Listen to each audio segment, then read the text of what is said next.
Shalom, shalom. This is your brother Malachi coming at you with another lesson.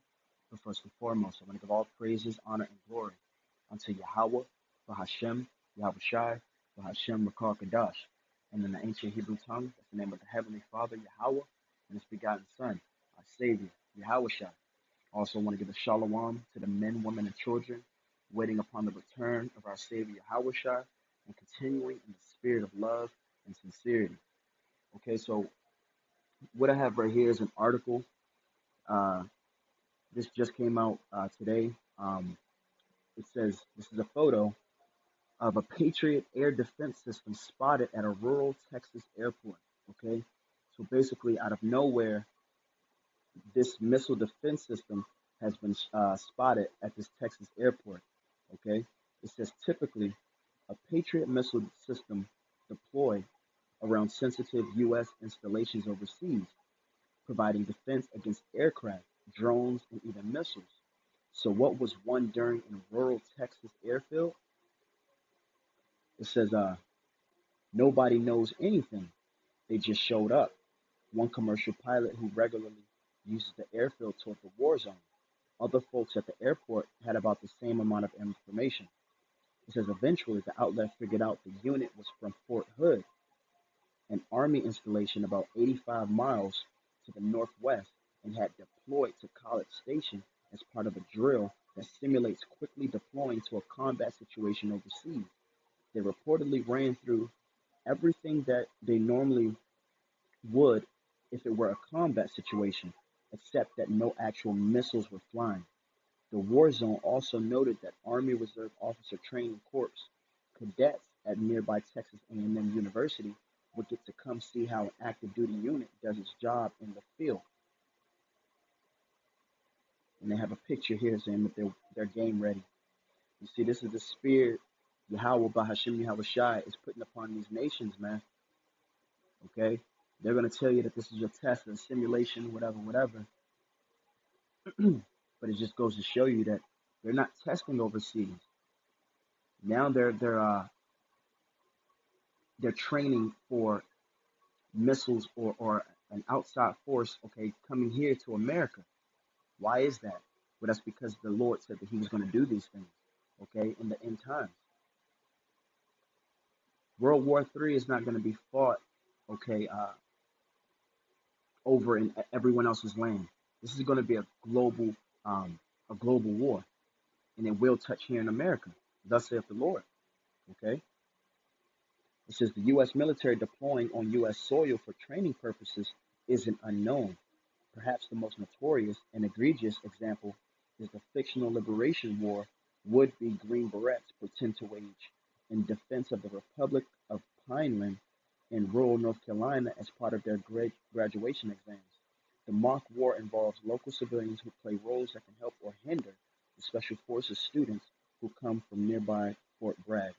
Okay, so long story short, it looks like America is starting to train for certain simulations of attacks here.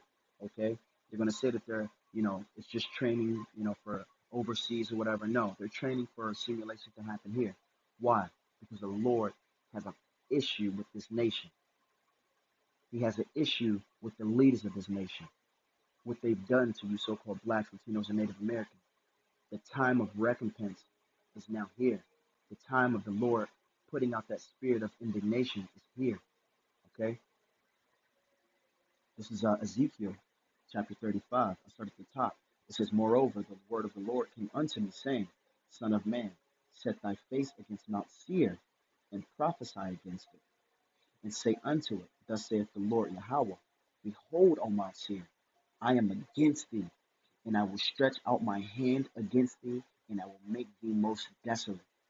I will lay thy cities waste, and thou shalt be desolate, and thou shalt know that I am the Lord, because thou hast had a perpetual hatred, and hast shed the blood of the children of Israel by the force of the sword in the time of their calamity, and the time that their iniquity had an end.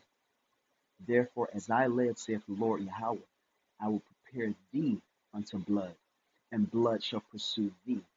Since thou hast not hated blood, even blood shall pursue thee. And that's what you have coming to America. You have race wars coming, okay? You have a total economic collapse that we're actually in the midst of right now. A lot of the major economists out there, they're already talking about a whole new world currency that's about to be rolled out. The Lord is having all of these different timelines or these different events basically about to unfold at the same time. Okay? Esau, Edom, they think they're pulling these strings and that their new world order agenda is coming to fruition. They're in the hands of the Lord. Okay? Zephaniah 3 and 8 says that the Lord's determination is to gather the nations, and he's going to bring them to the valley of Jehoshaphat, or Yahweh Shaphat, Salakia, okay? Which basically means the Most High judges. So he's about to judge these nations. How? He's going to judge them through war. He's going to weaken the nations through war. That's how he's going to judge them. And when he cracks the clouds open, the nations are already going to be in the midst of war. So they're already going to be weak. Let me go to Isaiah. This is Isaiah chapter 24. I started verse 3. The land shall be utterly empty and utterly spoiled. Salakia family, the video cut off, but this is Isaiah chapter 24, verse 3. It says, the land shall be utterly empty and utterly spoiled, for the Lord hath spoken this word. The earth mourneth and fadeth away. The world languisheth and fadeth away. The haughty people of the earth do languish. The earth is also defiled under the inhabitants thereof, because they have transgressed the laws, changed the ordinance, and broken the everlasting covenant. Okay? The Lord is about to judge, and he's about to make these lands empty. Why?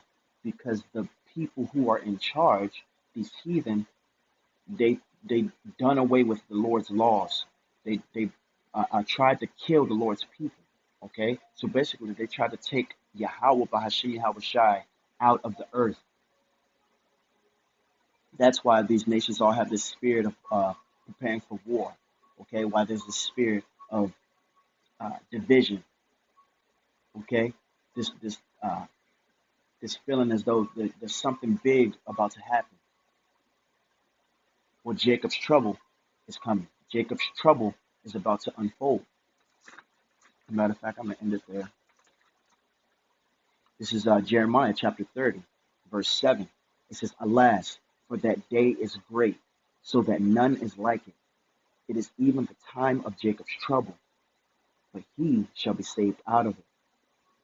So the time of Jacob's trouble, the time of martial law, race wars, economic instability,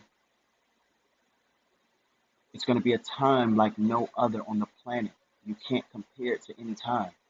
But the Lord said that the remnant, there's a remnant of Jacob.